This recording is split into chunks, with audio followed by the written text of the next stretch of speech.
Good morning or afternoon, players, gamers, and critters. I am Master Mimic, and welcome back to another episode of Roaring D20s, my little show where I sit here and talk about all things D&D related. It's been a long time since I've said that, huh? So it's the holiday season. People are feeling cheerier than usual, despite the state of the world, I'll say. So I thought I'd discuss something that maybe, a little bit more in tune with the season. For example, it is the season of giving, which, as we GMs all know, that can either be really, really good or really, really bad.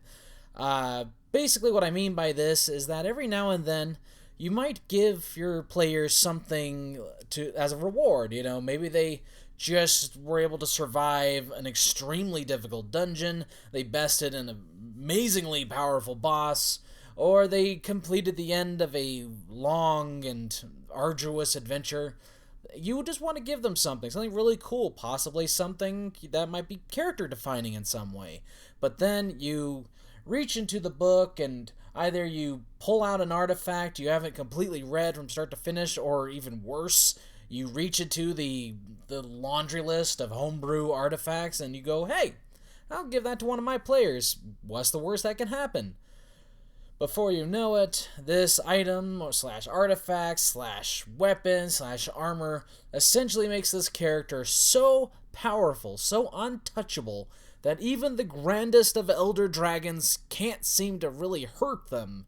And then you're sitting there scratching your head going, oh my God, I made a monster. What do I do? Well, as a GM, I've encountered several situations like this during my long career of dungeon mastering and whatnot. And so I've had plenty of scenarios where I've accidentally given players items that just essentially didn't really break my game, I want to say, but essentially broke their characters, and in a way that they were happy with. This includes powerful weapons, powerful armor, OP artifacts, the whole 9 yards is basically what I'm getting at. And I thought I'd share not only a few stories about my experiences with this, but also maybe give potential GMs out there some advice if they ever want to dive in and potentially give their players an artifact that may or may not be, lethal to your overall story. Let me see. For example, I ended up giving one of my. It was during one of my. It was one of my evil campaigns, and I gave one of my players a artifact that was called the Life Drinker. Now, this was something I created myself, but the problem with making something that's original is that you don't really know exactly how good it'll be in the game until you've inserted it. Basically, what this item did, it took the form of a gauntlet that she fit on her left arm. And this artifact was intelligent and had a entity within it named Fedge. That's Jeff spelled backwards. A nice little Acquisitions Incorporated reference there. And Fedge had a lispy voice. He sounded just like this. And so therefore, it was very hilarious that he was such a powerful artifact and that he was so aggravatingly annoying. And so I introduced Fedge, the Life Drinker, and my player put it on. And what I essentially described is that it allowed her to more or less weaponize her blood.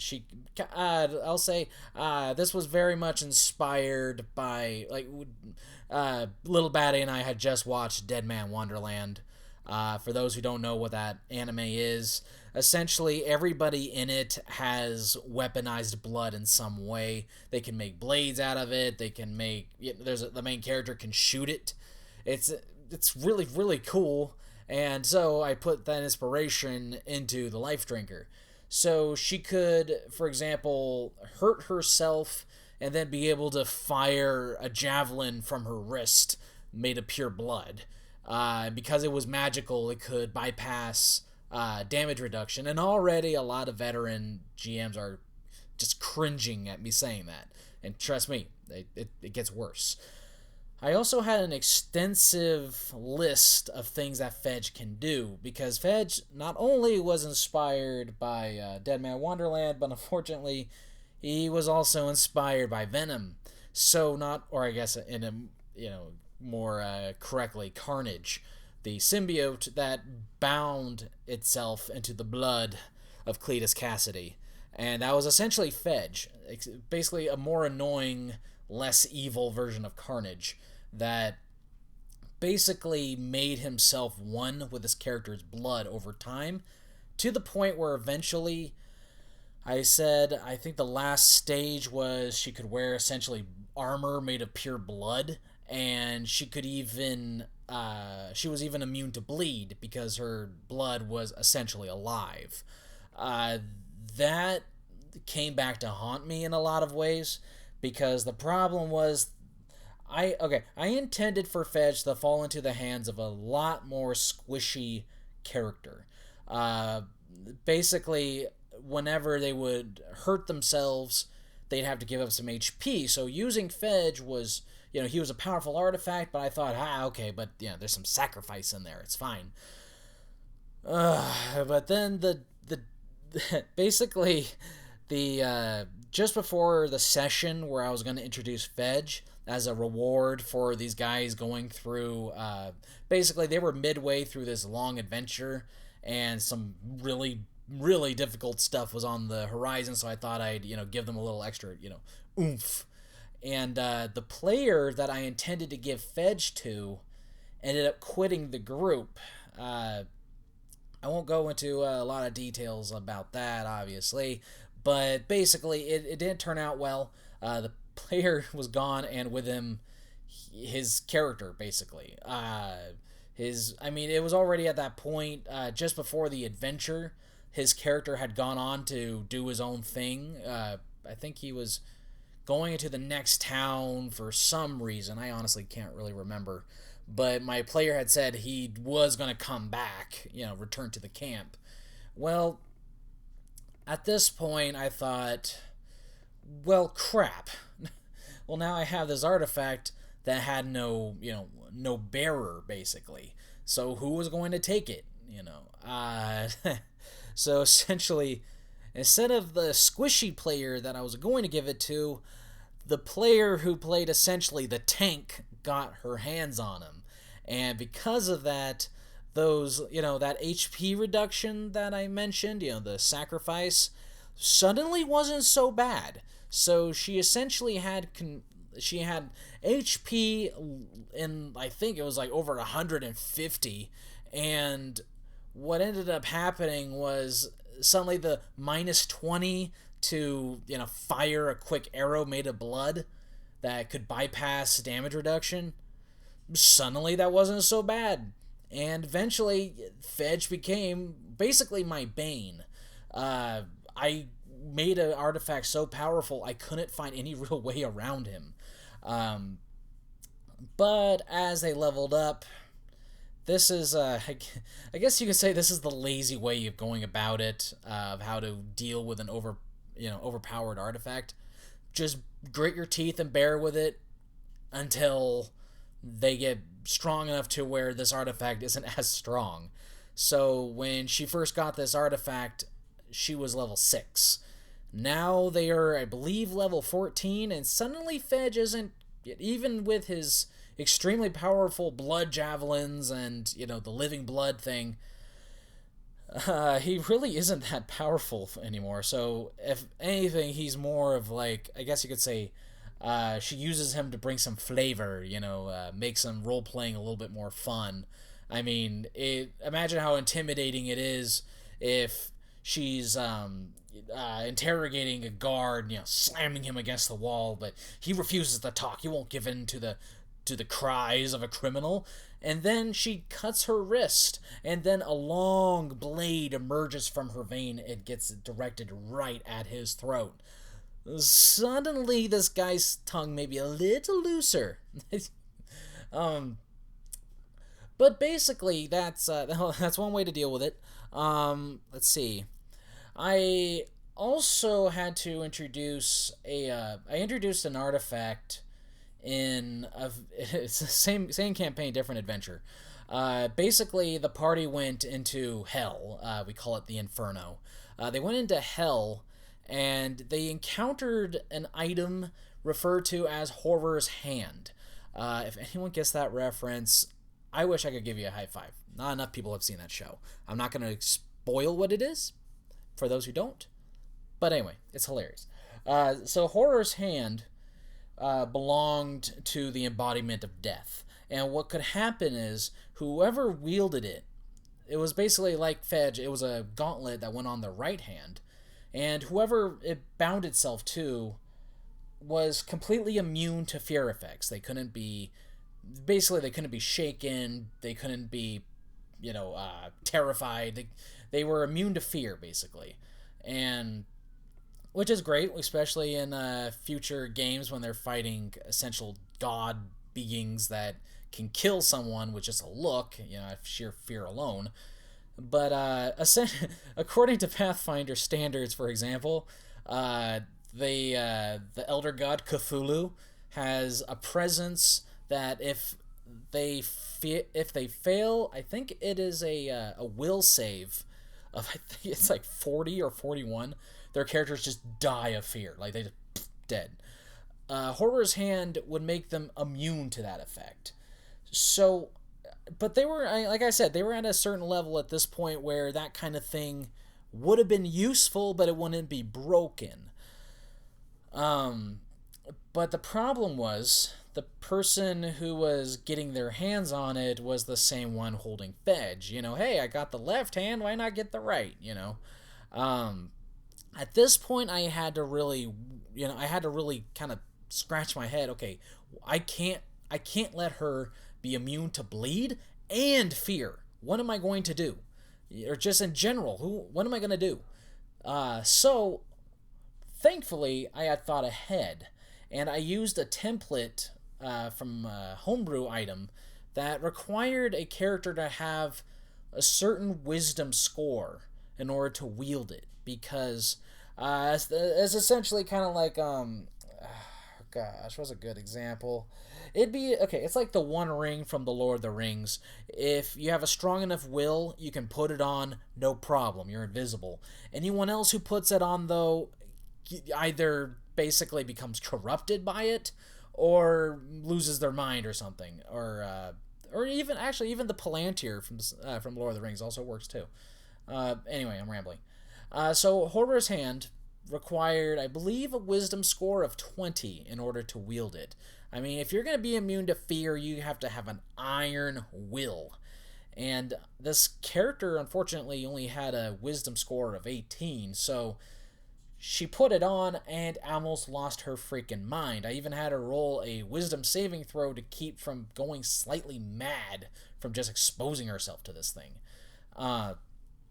So essentially, that is one way you can get around having a OP artifact, especially if you, because I was saved in this regard, because the template I used had this drawback to it, or had this prerequisite. But just in general, so you guys don't get blindsided like me. If it is a powerful artifact, heck, even the Infinity Gauntlet from Avengers works well here. I mean, or even the Infinity Stones, just holding one of them, like the Power Stone from Guardians of the Galaxy, almost killed them just from holding it. But it was because they had this combined will and might to wield it, they were able to resist its negative effects and ultimately use it against Ronan. And then you have the Infinity Gauntlet, which has all of the Infinity Stones, but it takes someone of significant constitution and willpower to wield it, and probably some strength too. So you would have this item fall into the hands of a player, but unfortunately it is just too powerful for them to wield. So this essentially becomes then I have to train myself, or I have to go the distance in order to eventually be able to wield this thing. And that's essentially what happened with this character. She realized she couldn't wield Horror's hand, and so she has just held on to it and until she is powerful enough to wield it. But then this is where I came up with another way that you can get around having an overpowered item in your game. Essentially, I call this the Afro Samurai effect. Everybody who hears where the location of this item is wants it, and they want it bad. Essentially, this item is so powerful that if its location is known to anyone, the whispers get around, people gossip, and eventually really powerful enemies hear about it and they flock to the destination or the location where it was. Suddenly the party maybe, 2 cities ahead, but they have no idea that these extremely powerful foes are dogging their every step until eventually they're confronted by them, and they now have a choice. Do they give up this artifact and potentially make more powerful enemies, or do they take the risk and just fight them off? Or even better, or possibly even smarter, they run away, and then they have to contemplate if this item is even worth having. Is it that important? That could be a great way for you to not only get your item across, but it'll basically get your item across as how powerful it is. But also, you show your players that there is some drawback to it. Let's see. If I'll say another way you could get around is, especially if you think ahead well enough, you have better hindsight than I did. Put a curse on an item. First thing that comes to mind is Craven Edge from Critical Role. A really powerful sword that increases your strength for every successful hit you get, or for every enemy you kill. I forget what it is. But in doing so, when you reach a certain peak in your your strength score, you go completely rabid and just start killing everything around you as you froth at the mouth. There's a drawback to the power in your hands, or we could say that it is a weapon that can possess you over time. It ensnares your body, and your soul gets transferred into the weapon or the item while some malevolent entity takes over your body. Suddenly, you're as much of a danger to your party as this, or basically this thing as you is as dangerous to your party as it was to you when you were wielding it. So that could also make some very cool moments of character interactions, aka suddenly the barbarian isn't necessarily being so friendly and is more talking about sending your souls to the pit and weird things like that. Other I guess you could say cursed items, it's like the Berserk armor from the anime Berserk. This thing that really makes you so dang powerful. It makes you just a force of nature, a god of war on the battlefield. But in doing so, you won't die until literally every bone is broken, every vein is split, every drop of blood in your body is on the floor. Basically, this thing gives you the will and the power to fight. But unless you have the physical ability to withstand its physical abuse, eventually you're just gonna fall on the battlefield and just die instantly because its strain on your body was too much. Here's a kind of an obscure one here. This one's less deadly, but also kind of bears with it the whole physical limitations thing. Excalibur from King Arthur: Legend of the Sword. What's that guy's name? I think it's Charlie Hunnam, the guy from Sons of Anarchy. Oh, I'm so sorry. The one from Guy Ritchie, the King Arthur movie nobody saw. The one that is kind of a guilty pleasure for me. Anyways, basically, what if there is like Excalibur, for example? In every interpretation, Excalibur is just a really, really, really powerful sword. Whoever draws it, I am the King of England, But in this regard, in this movie's interpretation is this sword is so powerful that you need to have a mind capable of withstanding its sheer power, that if you don't, you essentially just collapse. You pass out. You just can't deal with it. Uh, Heck, it has an interesting fighting style too. The sword can be wielded one-handed, no problem, but the instant you grip it with both hands, you unleash its power, and you better have that wisdom score up, or else you are gonna be a hindrance on the battlefield. So that's just a way to do it. There's, I think that's really all I really have. Because, like I said, overpowered artifacts and items, whatever, they don't seem all that frequent, but you'll be surprised by how suddenly giving a like for example, giving a bag of infinite holding to a player just so they don't have to slog everything around, suddenly they're just hoarding gold and anything that is remotely pricey and just throwing it in this thing, going up to the nearest person of power in a court or whatever, dumping all these artifacts out, going, pay me please. And suddenly gold isn't necessarily something that is coveted. If anything, they think more of, oh well, if it's not worth a platinum, then there's nothing really worth it. It's just like I said, you don't think about it at first, but then the players will always find a way to kind of circumvent it and find unique ways, not just to make it fun for their players or for their characters, but also potentially make it to where it can break your game. I'm not saying if you give your players an item, just go, there's a curse on it now, 5 sessions later after they two-shot a major boss that you wanted to be a lot more difficult.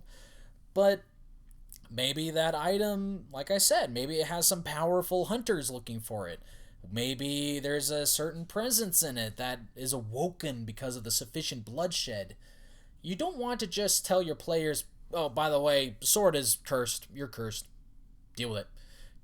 Be a little bit more creative with it. Have this thing materialize out of at a while, or maybe the rising of the first new moon will cause it to awaken now that it's been bound to a certain wielder. Just really understand that you're not here, or I'm not here to essentially tell you to screw over your players if you accidentally give them an overpowered item. I am simply giving you ways to either find a way around giving them an overpowered item, give it consequences, give it drawbacks, do, anything really to make it so that this item, although it does grant a lot of great stuff, there's also a lot of sacrifices that must be made on a personal level, So, and like I said, introduce it gradually. Don't just, oh, and, you have that necklace that gave you a DR of 20 unless they are from the Dwarven Kingdom. Suddenly, Cthulhu is here. He wants it. Like, I'm not saying do that, but, okay, I'm on that same vine. Unless they're from the Dwarven Kingdom, you can't be hit, or you absorb 20 damage for every hit you take. But literally, as soon as you put it on, every dwarf that looks at you now wants to murderize you. They will flock like ravenous animals, doing everything they can just to take you off the mortal coil, to end your life. Suddenly, that necklace of the DR doesn't sound necessarily fun to wear, especially if you give it to them in the middle of a Dwarven Kingdom. Then they're fighting off dwarves like the freaking zombies for World War Z, just clamoring on each other. Oh God, take it off! Take it off! So, I guess I'll just wrap this up by saying, overpowered items don't necessarily need to be the end of a game. They don't need to be the end of a character. You just gotta, think things through. Have some creativity, have some fun with it. Don't penalize your players for being smart with their items, but maybe make it a little bit more difficult for them to wield. Ah, it feels so good to be back, everybody. Well, that's basically all I have to say. I hope you all have a great one. Here's the 2021.